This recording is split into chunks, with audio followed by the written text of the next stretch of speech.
सभी संतों के हृदयों में प्रणाम, सभी संतों के चरणों में प्रणाम किया, वंदन किया।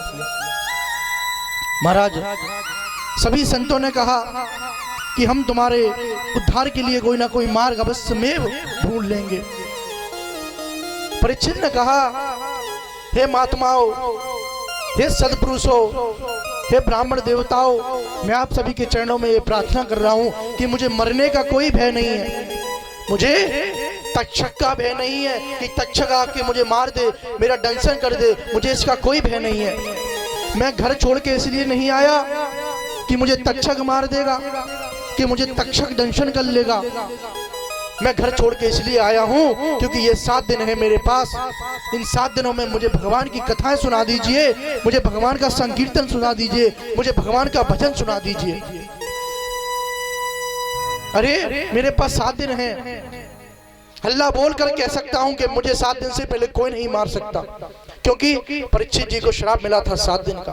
और संत की वाणी में, संत के संकल्प में वो ताकत होती है कि संत जो संकल्प कर देता है, महाराज संत अगर आशीर्वाद देते हैं तो फलित हो जाता है।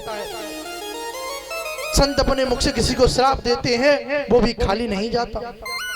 तो हम सब संत का आशीर्वाद प्राप्त करें, संतों का श्राप मत लीजिए, संतों के मुख से कुछ गलत ना निकल जाए, संतों के मुख से कुछ आपके लिए अनहोनी ना हो जाए, ऐसा कार्य मत कीजिए। संतों के साथ मजाक ठिठोलियां मत कीजिए, संतों को सामान्य पुरुषों में मत गिनती कीजिए। जो भगवान के बन चुके हैं, जो भगवान की सत्ता को सब जगह से प्रमाणित करके आप सब में बिखेर रहे हैं, आपको दे रहे हैं, उनका सम्मान कीजिए, उनका वंदन कीजिए, उनका स्मरण कीजिए। राजा परीक्षित कह रहे हैं, आप सभी संत एकत्रित हुए मेरे मुक्ति के लिए, लेकिन मुझे डर मरने का भय नहीं, मुझे ये भय नहीं कि मुझे तक्षक नाग आके दंशन करेगा, मुझे बस 7 दिन के लिए कथा सुना दीजिए। महाराज जब इतनी चर्चा चली रही थी, उसी क्षण व्यास नंदन भगवान सुखदेव गंगा तट पर आ गए। यत्र भगवान व्यास पुत्रो, यत्र भगवत भगवान व्यास पुत्रो।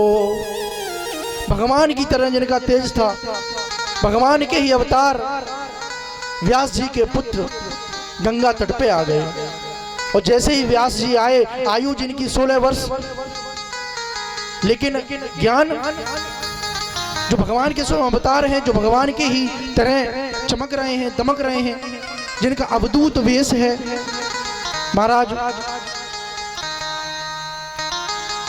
जैसे ही चल के आए, बड़े बड़े ऋषि मुनि, भृगु अंगिरा जैसे वशिष्ठ, अत्रि जी, पाराशर, विश्वामित्र, बड़े बड़े ऋषि मुनि, ब्राह्मण सभी खड़े हो गए, उनका सम्मान में खड़े हो गए।